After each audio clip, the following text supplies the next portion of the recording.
someone on campus has the answer as to why David Shannon fell to his death. We have the latest. And she's been on campus for a while now. What does the future hold for Carolina? A one-on-one interview with the chancellor. And this little pup may use the dog paddle, but she's a big winner for the community. Carolina Week starts right now. From the UNC School of Journalism and Mass Communication, covering Carolina in HD, this is Carolina Week. The only thing we know for sure, David Shannon died. But police suspect that there are people on the UNC campus who know how the freshman fell to his death last year. Good evening, I'm Natalia Perez-Stignini. And I'm Landon Dowdy. Those people haven't come forward. Police say some have even retained lawyers. Meanwhile, questions linger. On October 27th, David Shannon was found dead after apparently falling 40 feet from a piece of machinery at a concrete plant in Carrboro. Carrboro Police Captain Chris Atack is pleading with the students to help fill in the missing pieces. There are people right now at UNC that have that information, that know for sure what happened, and that would clear it up, but they're just not coming forward. Shannon was a pledge at the Chi Phi fraternity. Hazing has been cited as one possible reason for Shannon's death, although the director of Greek life at UNC says he didn't think it was a factor. Atack is not so sure. And, couple that with the desire of people not to come forward with information, what would you conclude? Police can't for sure say that hazing was a factor in Shannon's death, but they don't think that they've been told all of the details in the events that occurred right here on that night. New members gathered recently to see Shannon's father, Hugh, speak. Authorities think that alcohol was a factor, and Hugh encouraged new pledges to limit their alcohol consumption. You don't have to get trashed, and of course you shouldn't get trashed. So did David get trashed and wind up dead? David was a very responsible kid, at least before he came here and got involved in a youth culture, a college culture. Vigils have been held since Shannon's death, and police have released 2 statements confirming his fall. They are still waiting on the autopsy to confirm the cause of death, but it has been delayed. The silence is frustrating to Atack, and it makes him question what being a fraternity brother really means, and what it means in terms of David's death. What are these people about? Because they're not about coming to the truth. They're about something else. They're protecting themselves, protecting organizations.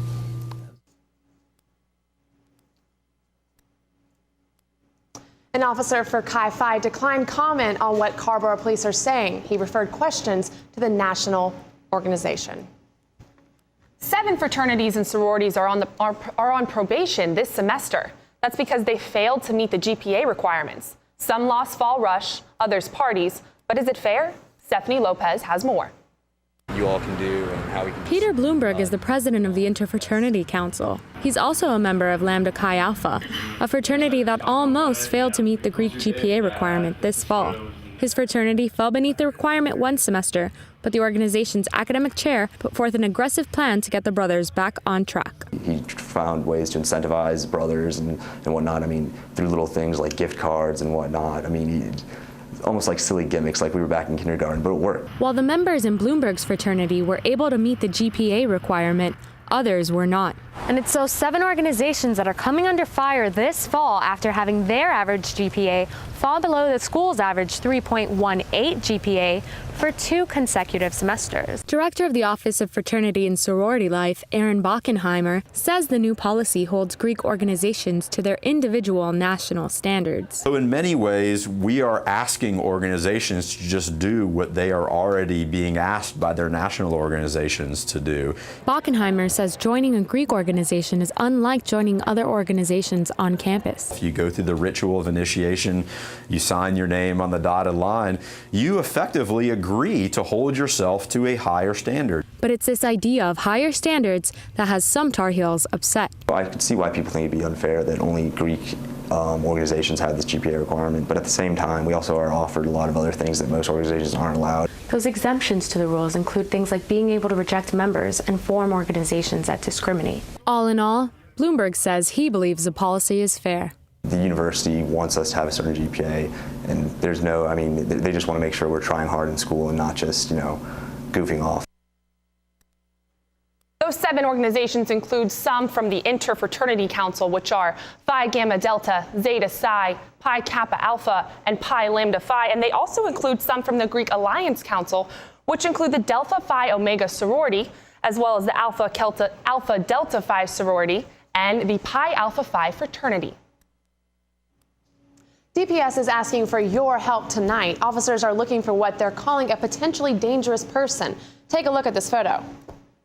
This man that you see right here is identified as Christopher Jermaine Diaz. And get this, officials say he has a history of hiding under desks and tables and touching women's feet.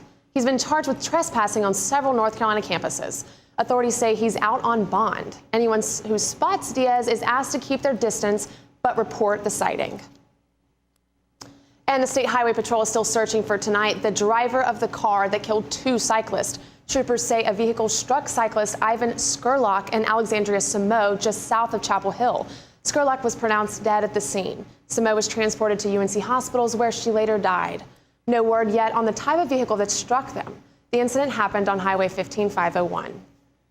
That task force is looking into the issue of sexual assault on campus and got to work this weekend. How the university handles sexual assaults became the subject of a complaint to the federal government last year. And the task force is charged with coming up with recommendations to improve those matters. Students got a chance to ask the panel questions and offer their own ideas this week. Some voiced concerns about safety. It was open to the public, and students as well as faculty attended. There are plans for more forums in the future. And sexual assault is just one of the many things facing our new chancellor. Reporter Kiara Palmer sat down with Chancellor Carol Folt to discuss a wide range of issues. But you are the first female chancellor. Has that sunk in yet? You know, I think whenever you have the amazing honor to be the first at something, it does hit you. You know, you feel, I think I feel a responsibility to all the women that went before me, because certainly whenever you're coming through as the first, that meant there were a heck of a lot of people who paved the way. Division I sports, you guys were non-scholarships, so you're a little different than Carolina. How do you plan to bridge college athletics with college academics? There are a lot of athletes here in many sports, and I like to see that conversation broaden. I'd love to see us converge and make these shared goals stronger. I think Carolina can do it because I think that's the attitude most people bring to it. You coming from Dartmouth, they kind of had this similar issue with sexual assault. What experience are you going to bring to Carolina to kind of help aid with the task force and with the sexual assault on campus? We're going to face it head on. We're going to work with students. We're going to work with faculty. We're going to work with the community to get this better and safer, and we're not ever going to stop. We'll be working towards those goals, and there's going to be some hiring, and I'm sure there'll be new procedures that we put in to make it a better process. What skills does a chancellor need to be successful, especially here at Carolina? A chancellor is asked to be knowledgeable in virtually every part of the institution. So it's important, I think maybe the most important is that you love what you do. You know, probably the best skill you have is that you love people. You know, you want to sit and talk to someone. You have to really enjoy that. And I think you need to be a lifelong learner yourself. If you're not a person that wants to learn in every single one of those experiences, this wouldn't be the right job for you. But if you get excited by the excitement of others, the chancellor's position is, in my opinion, the best possible position. And I believe that the chancellor of Carolina has the best job in America. So I think that's what you have to think, and you have to believe it. Chancellor Folt was attending the Board of Trustees meeting today here in Chapel Hill. And Madison Way is there now live reporting for us. And Madison, I understand that some students were a part of today's meeting asking for change. What can you tell us about that?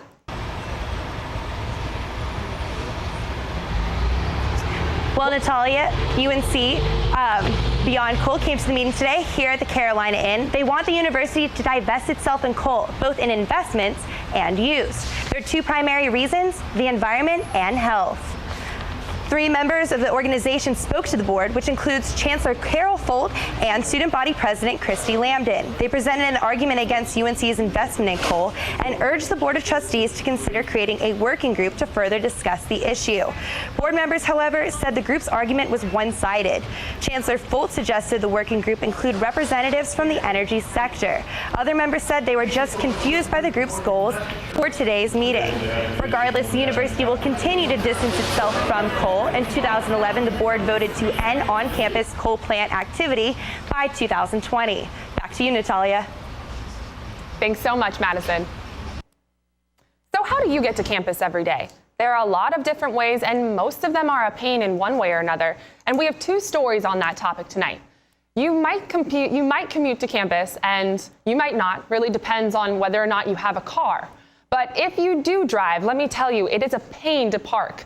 Get this, there's fewer than, I think, 14,000 parking spots on campus. And if you're a student, you're really only eligible for 2,000 of those spots. Sydney Harris has the story. Andrea Merkel is a senior at UNC. She lives in Durham and commutes to class. I have a 9:30 class, so that means I'm usually leaving here around 8:30, taking 15501 and lots of heavy traffic to get there. And then by the time I get there, I park in the S11 lot, which is down by the Dean Dome, and have to walk from there out to the business school, which takes about another 15-20 minutes to walk it. Students who didn't get a spot on campus in the lottery are stuck taking the bus, a bus that sometimes doesn't even stop. Sometimes I would miss it if it was a rainy day and it was around like a normal class time, they would be full and they'd keep going. Sometimes they'll send an extra bus, but you don't really know if they're going to or not. And if they don't, you're just out of luck. It's not all luck, though. Students at Chapel Ridge, for example, get on the bus first, the first stop. The bus can be full by the time it gets closer to campus. I could definitely have more buses around here. There's so many buses on campus for students who live there, but a lot of students live out here too. But living off campus does have its perks. I had to take the bus to the RR lot anytime I wanted to go somewhere, so the convenience of having my car right downstairs has really helped a lot. Like Merkel's, I commute, and while the price of gas and parking adds up, easy access to my car and the ability to go wherever I want has its benefits. Not to mention the nice amenities that almost offset Merkel's difficult trip to campus. We have a gorgeous pool and clubhouse. In Chapel Hill, I'm Sydney Harris. Hey, going out like that? Yeah, why? Well, what would the neighbors think? I see you! Come look at Mr. Feather! Look what I have. Mr. Bird, remember? Bark, bark, bark! We're just playing! We're just playing! I'm trying to get you out of here! Even still. You don't have to be perfect to be a perfect parent. There are thousands of teens in foster care who don't need perfection. They need you. We don't win unless we work together. It's how we play our best. It's how we survive on the field. Now that same teamwork can save 13 million people affected by the famine, war, and drought in the Horn of Africa. Go to this site and forward the facts to everyone you know. The more people who know, the more money we can raise. And the more money we raise, the more people we can help. Because saving lives doesn't take a lot. It just takes a lot of us.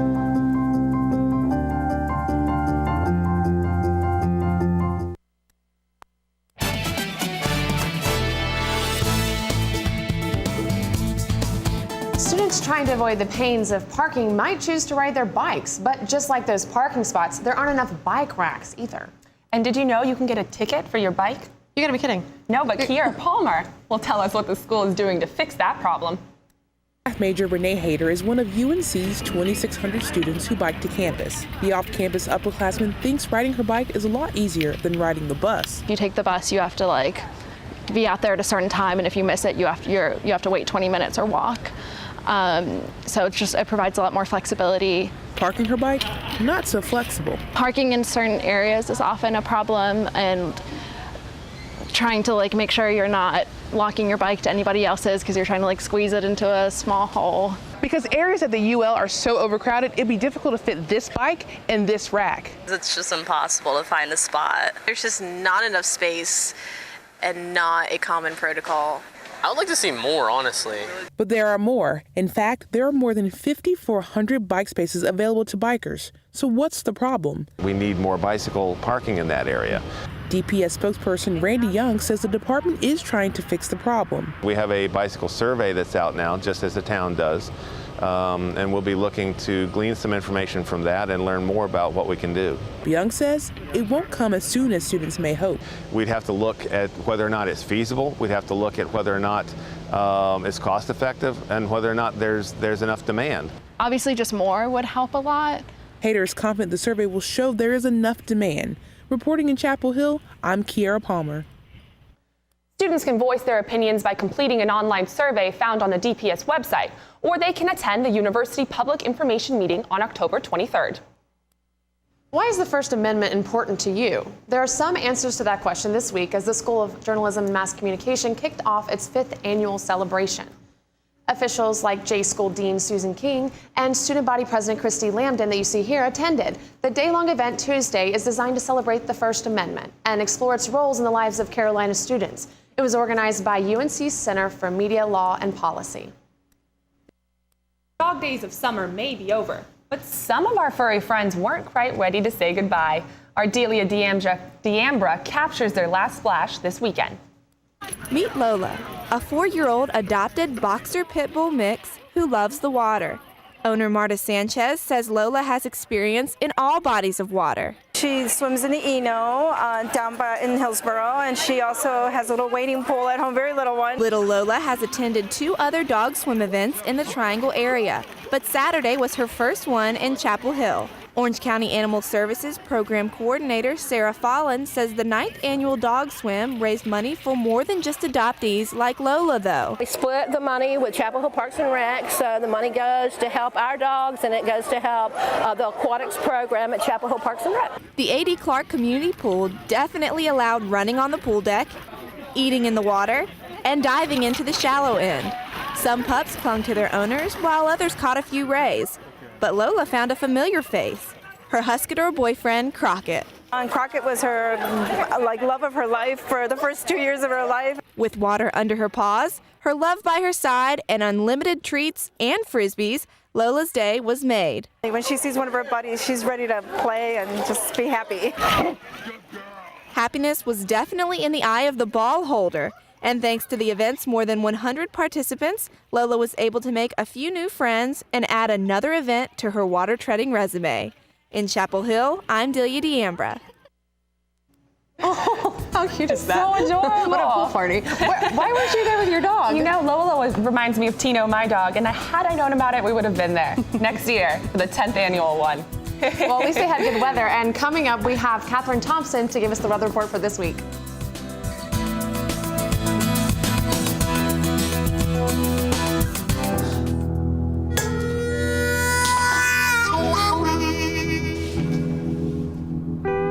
Get caught buzz driving, and you could do some hard time. Craig, knock it off. Sorry, Mom. It could cost you around $10,000 in fines, legal fees, and increased insurance rates. And that could set you back a few years. Buzzed, busted, and broke. Because buzz driving is drunk driving.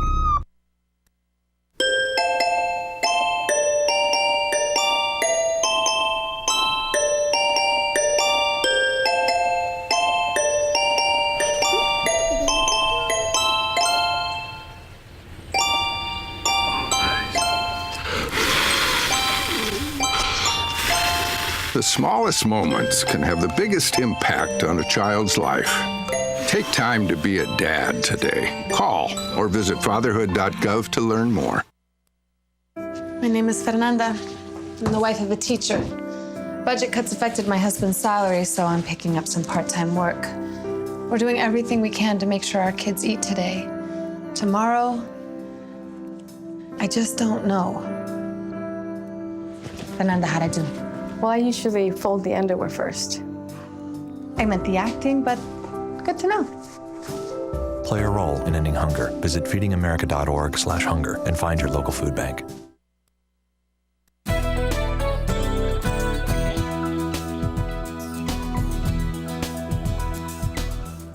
Welcome back to Carolina Week. I'm meteorologist Katherine Thompson with your forecast for today. We do have some cloud cover starting to make its way into Chapel Hill at the moment. Actually, cloud cover will be increasing as we go about our night tonight, and rain chances will actually come into our area later on tonight as well. By 8 o'clock tonight, it will be at around 65 degrees.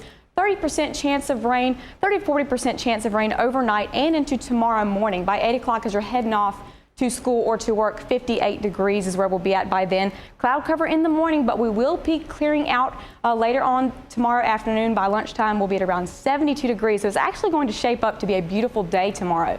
We do have an upper level disturbance just to our southeast, and that is going to cause us again to get some chances for rain and some clouds overnight. But as we go into tomorrow, later on into this afternoon and into Friday, things will start to clear out finally for us. That upper level disturbance will slide off into the Atlantic for us, and our weekend is going to be looking great.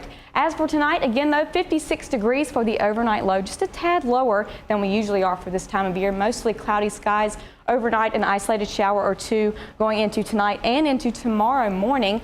75 degrees is where we'll be at by tomorrow, though, so a beautiful fall day for tomorrow. Absolutely gorgeous out there. Get out there and enjoy that if you can. And again, a possible AM shower or morning shower, but nothing to worry about later on in the day. And if you're wondering what the football game is going to be like this weekend, tailgating time will be at around 60 degrees. That is early in the morning, so it is going to be a little chilly at first. So pack a jacket just in case. Our kickoff time will be at around 12:30 and 67 degrees by then. And by the end of the game, we'll be at a comfortable 73 degrees. Our extended forecast showing much of the same into the next few days. We will be in the low to mid 70s throughout the weekend and going into the beginning of next week. Beautiful sunny skies, though, perfect fall weather going into the weekend and next week, as I said before. Wow, what a beautiful weekend ahead. I gotta get out there and enjoy that. I felt like those dogs in the story earlier, like this past weekend was our last real summer weather, warm weather, and now we're finally starting to cool down into fall. So kind of excited for fall. I'm ready to break definitely out the pea coat and the boots. Well, thank you very much. You're welcome. Thanks, Catherine. Get ready for Saturday. The Heels will have a different look when they take on East Carolina. We'll show you after the break.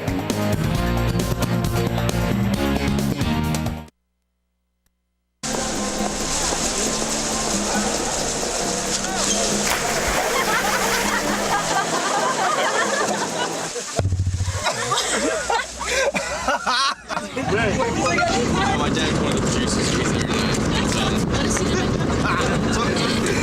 Bring this one.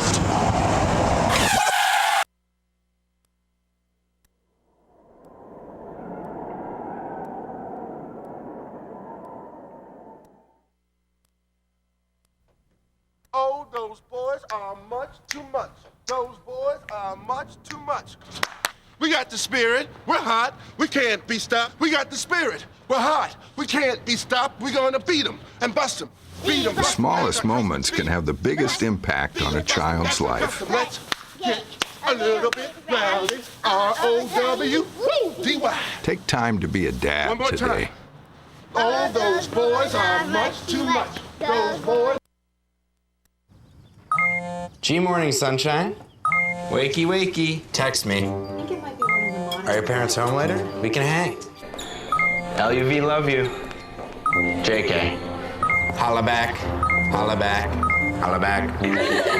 Are you with your friends? That's lame. We're in a huge fight right now. XO. What'd you dream about? Something I did? Are you on your way to the mall? I'm lonely. Nude pics. Send me some. Text me.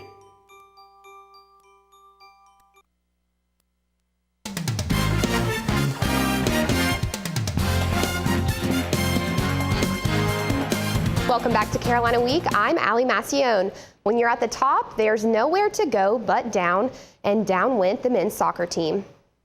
The #1 Tar Heels fell to William & Mary last night for their first loss of the season. Jackson Eske scored the Tribe's single goal in the second half to beat the Heels, making UNC the second top-ranked team to fall to William & Mary this year. Creighton was the other. Carolina's record drops to 3-1-3 as they travel to Wake Forest on Saturday. And the men's soccer team may have dropped the ball, but women's volleyball streak keeps on rolling. Undefeated and ranked 14th in the nation, the volleyball team is off to their best start in program history. UNC won its 27th consecutive match in Carmichael Arena over the weekend and improved to 11-0 for the season. The Tar Heels open conference play tonight against NC State. Maybe the football team should take some notes. UNC opened ACC play with a loss against Georgia Tech, but with some new uniform swagger in honor of Military Appreciation Week, the Heels are hoping for a win. Nicole Comparado reports. This weekend's themed football helmets could bring an all-new meaning to the popular phrase, "Go Heels, Go America." But to UNC starting running back Romar Morris, the chance to shake up the uniforms is more than that. My brother, he actually went to Iraq twice. And yeah, he spent quite a number of years over there. The helmets will be paired with the blue jerseys and white pants for Military Appreciation Day on Saturday against ECU. Assistant Equipment Manager Jason Freeman says that these helmets are just one example of a completely revamped uniform design. The team spent about $75,000 this year on its uniform redesign, including brand new white, blue, and black uniforms that the players will sport in a special Thursday night game during fall break. Oregon started it, I feel like, introducing this, kind of puts you on the map. And Carolina football coaches are hoping 27 different uniform combinations will put UNC on that map this year. But not only do the players feel like they look cool on the field with these new uniforms, they say they actually affect their play. Like last year when we seen the new chrome helmets against NC State, that brought the momentum, But it could change the thing because you come and say like Eric Ebron say, you look good, you play good. But Freeman says it takes time to make them look that good. And here comes the fun part, washing the hundreds of items of clothing that needs to be washed after every game. But he says it's worth it, and players agree, especially for a cause like Saturdays. I love the helmets, it's military appreciation. We're just appreciating what they gave us, and I think it's going to be cool. The team has also planned several other events throughout Military Appreciation Day on Saturday, and it is also Family Weekend. In Chapel Hill, I'm Nicole Comparado. Freeman says it cost around $3,000 to dress just one player. That's a lot of money for some uniforms. $3,000? We need an anchored budget of $3,000 per person here. I wouldn't argue with that. I would like something like that. I'd agree. And the military, the football program is putting a lot of effort into Military Appreciation Week. They're painting the field red, white, and blue, so we should check it out. Can't wait to see it. Thanks so much, Allie.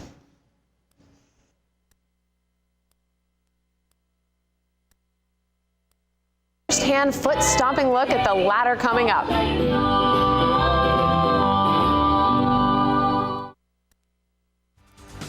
If you have a story idea, call Carolina Week at 919-843-8292 or email us at carolinaweek@unc.edu.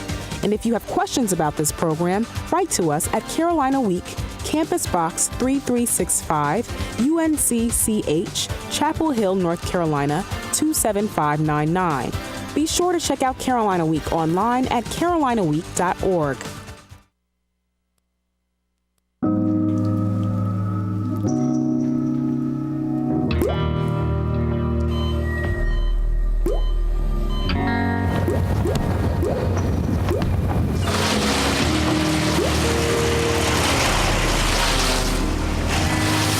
There are a million places you'd never consider texting.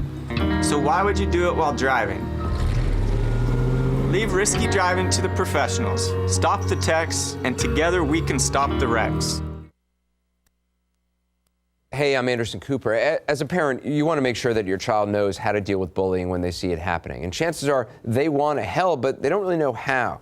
Well, teach them that the best thing to do is calmly walk away, find a teacher or other adult, and speak up. And do your part. Be that adult they can talk to and trust will listen.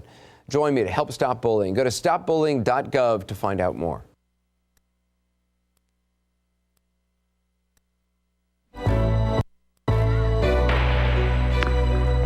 The first day stepping on the court, I couldn't keep up. That motivated me to step up my game. When I reach a goal, I set a new one the next day. And my next goal is to go to college. Mastering the court takes persistence. So does getting into college. I've got what it takes. So do you.